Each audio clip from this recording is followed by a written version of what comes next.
just because I could not pay the rent. I posted my situation on Facebook and WhatsApp looking for help, but all I could get were 2 likes and 0 comments. So I sent 250 messages to my contact list requesting for a loan of 500 Ghana cedis. Unfortunately, only 10 people responded. 6 out of the 10 people said they could not help me, and only 1 out of the 4 who promised to help me gave me some money. The other 3 people gave me no excuse and never took my calls. In the end, I was ejected. I did not have a place to sleep. I walked in the dark looking for options, and unfortunately, a thief stole my empty wallet with my identity card. In his haste to get away from me, he crossed the road without looking. He was badly hit by a car on high speed without his body being identified. Only the wallet containing my identity card served as a marker. The news spread quickly the next day that I had died. 628 people posted on my Facebook wall how they knew me and how kind I was. A committee was formed by my supposed faithful friends who raised 9,000 Ghana cedis to feed people at my funeral. My work colleagues, who never existed while I struggled to pay for my rent, organized themselves and raised 7,500 Ghana cedis for my coffin, tents and chairs. I had to be buried in a coffin worth 6,000 Ghana cedi, but as they hastily bought it, there was a man who sold it to them for 2,500 Ghana cedi, saying it was his contribution. The family met again.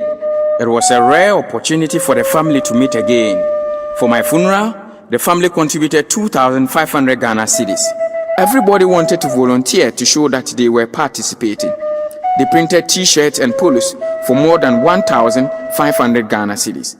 Imagine the scene when I showed up on the day of my burial. In Ghana, Africa and some parts of the world, people celebrate the dead more than the living. In the illustration above, the same man who could not raise only 500 Ghana cedi for his rent while alive could raise a whopping 29,000 Ghana cedi while he was deemed dead. If we have the opportunity to help, why would we rather help the dead instead of the living? Every minute someone leaves this world behind, we are all in line without realizing it. We never know how many people are before us. We cannot step out of the line. We cannot avoid the line. So while we wait in line for us to be served with death, make moments count. Make priorities. Make time. Make your gifts known. Make your voice heard. Make somebody smile. Make the change. Make love. Make up. Make peace. Make sure to have no regrets. And above all, make sure you are ready. One African proverb says, "The fall of the brown leaf is a reminder to the green ones." This is a letter from a late mother to her son 3 days after her burial. Dear son, I want to know why I died like a poor woman when I had a son like you. My son, I wanted to bless you before I die, but I have taken my blessings away. My breakfast, lunch and supper were a challenge when I was alive, but you spent money to cook all types of food, meat and different types of drinks on my burial day. Son, you chose to spread and rub my body with costly fragrance when I was using granite oil as my cream. You dressed my corpse with expensive clothes, while my clothes were in shreds and tatters while I was alive. When my corpse was in the morgue, you came to check on me from time to time, yet you came to visit me once a year when I was alive. You care about my corpse more than my living soul. The most painful thing is the kind of expensive casket you put my corpse in when I was living in an uncompleted house. You completed the house, painted and cleared the compound in 1 week just to celebrate my corpse.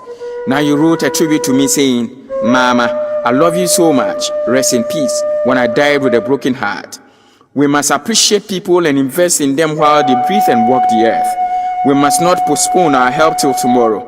What if tomorrow never comes? This audio is born out of genuine concern for neglect for our family and friends while alive, but will do everything under the sun to lavishly embellish their dead remains while they are gone. I'll finish this with some of the words of Garth Brooks' song entitled, "What If Tomorrow Never Comes?" Sometimes late at night, I lie awake and watch her sleeping. She's lost in peaceful dreams, so I turn the light out and lay there in the dark. And the thought crosses my mind, if I never wake up in the morning, will she ever doubt the way I feel about her in my heart? If tomorrow never comes, will she know how much I loved her? Did I try in every way to show every day that she's the only one? And if my time on earth were true, and she must face this world without me, is the love I gave her in the past going to be enough to last? If tomorrow never comes, so tell that special person that you love just what you are thinking of. If tomorrow never comes, I believe it is time to polish that life you left neglected. It is time to rise up to touch the life you left unattended to all this while. As we usher in a new year, make the living count more. Touch lives in all places. Be the reason the living will smile, but not the reason the dead will jubilate. Let us live lives that will help people who are alive more than those who are dead. Thank you for listening, and don't forget to share.